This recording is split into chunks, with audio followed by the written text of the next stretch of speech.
Bienvenue dans le cours complet PowerNTA. Dans cette vidéo, nous allons aborder les exigences relatives à la configuration de PowerNTA. Cette deuxième vidéo couvre donc les exigences. PowerMTA peut être installé sur CentOS 7, Mail-Inovox, Ubuntu et Debian.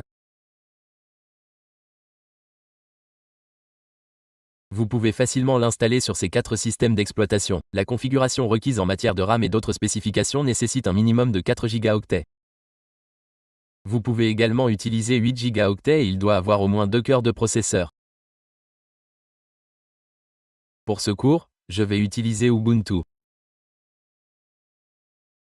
Le VPS que vous achetez doit avoir le port 25 ouvert. Le port 25 est essentiel pour la distribution des emails. Vous pouvez acheter un domaine depuis n'importe où.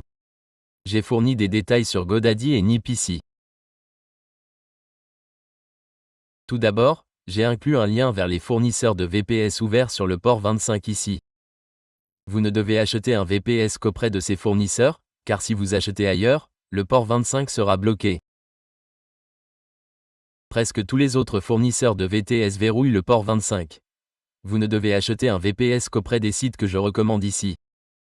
Le port 25 est ouvert par défaut chez ces fournisseurs. J'ai déjà inclus toutes les commandes nécessaires ici. Vous pouvez les consulter et les utiliser si nécessaire. Compris? Vous pouvez acheter des domaines auprès de GoDaddy ou de Namecheap. Ces fournisseurs facilitent l'obtention de domaines. Pour la gestion des DNS, vous pouvez créer un compte gratuit sur Cloudflare. C'est entièrement gratuit. Commencez par acheter votre domaine, puis connectez-le à Cloudflare. Ce processus ne prendra pas beaucoup de temps. Vous devez simplement mettre à jour les serveurs de nom. C'est clair? L'exigence la plus importante est le VDS.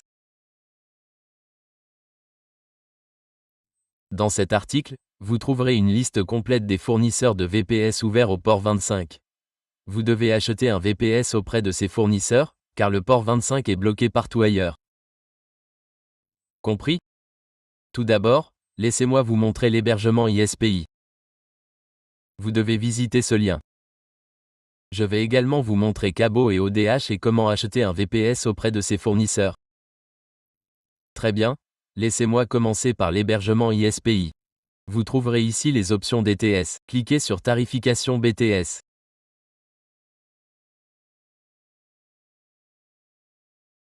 Ensuite, vous devez sélectionner votre emplacement. Plusieurs emplacements sont disponibles. Par exemple, je vais sélectionner l'Australie. Vous pouvez sélectionner Linux ici. Choisissez ensuite le forfait que vous souhaitez. Vous devez sélectionner cette option. Assurez-vous qu'il dispose de 4 Go de RAM. J'ai sélectionné Linux. Achetez-le sur une base mensuelle. N'achetez pas 2 ou 4 mois d'un coup.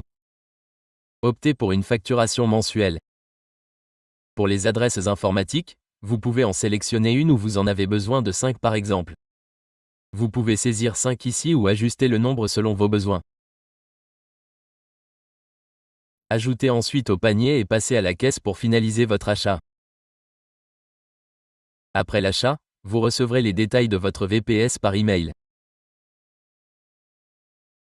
Si vous souhaitez acheter un VPS, vous pouvez choisir le premier forfait. Vous devriez le sélectionner. En fait, celui-ci a l'air encore meilleur. Il dispose de 3 BCPU et de 6 Go de RAM. Vous obtiendrez donc de meilleures performances avec ce forfait.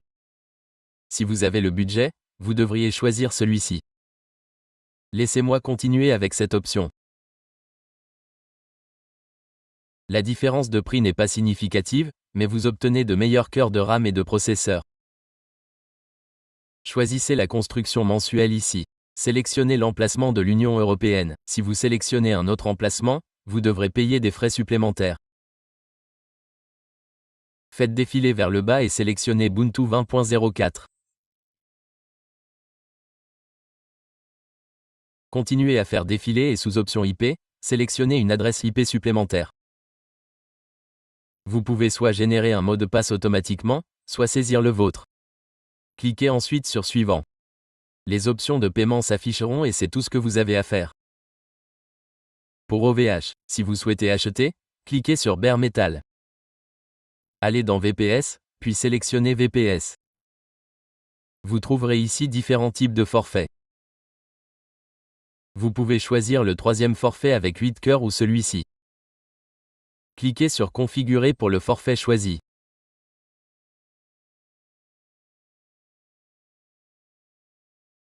Vous pouvez choisir le deuxième forfait. Mais continuons avec celui-ci. D'accord? Je veux le forfait mensuel. Il n'est pas cliquable ici. Cela signifie que ce centre de données n'est pas disponible. Aucun d'entre eux n'est indiqué comme disponible pour le moment.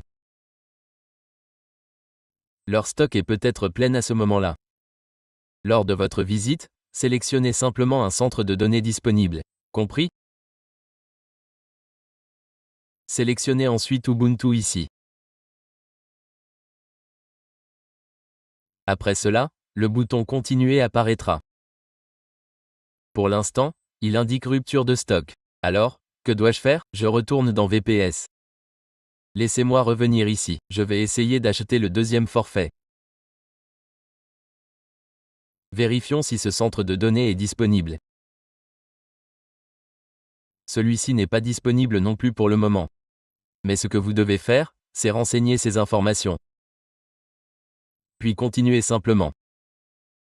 Vous n'avez rien d'autre à sélectionner ici, ne sélectionnez aucun élément supplémentaire. Continuez avec les paramètres par défaut. Vous verrez ensuite les options de création de compte, suivies des options de paiement. Après le paiement, les informations de votre VPS vous seront envoyées par email. Vous ne devez utiliser que les fournisseurs de cette liste de port 25. Si vous achetez sur d'autres sites où le port 25 est bloqué, vous ne pourrez pas envoyer d'email. Compris? C'est clair? Vous recevrez la documentation et d'autres supports avec ce cours.